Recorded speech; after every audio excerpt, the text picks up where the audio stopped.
كيف حالكم؟ شو اخباركم؟ طيبين؟ ابى اقول لكم بس حاجه بسيطه من اخوكم، نصيحه.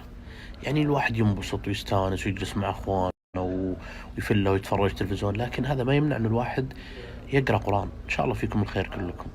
هذه فرصه في رمضان انك كل يوم تقرا قران. هلا كنان، زينه ممتازه على مسؤوليتي. هلا والله، اتحداك الجمهور البطل.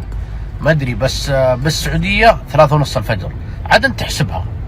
هذا الكلام غير صحيح ابدا. الحلقه مدتها 24 دقيقه مع التترات حوالي تقريبا 28. السنه ذي ترى اطول الحلقات في كل مواسم شباب البوم. يعني اول مره تصير عندنا الحلقات مدتها 28 27. بالضبط، هذه هي ياسر. ولسه ترى الحلقه فيها اشياء كثيره وجو حماسي، بس ما نبغى نحرق، عشان كذا ما نزلناه في البرومو، نزلنا ذا المقطع.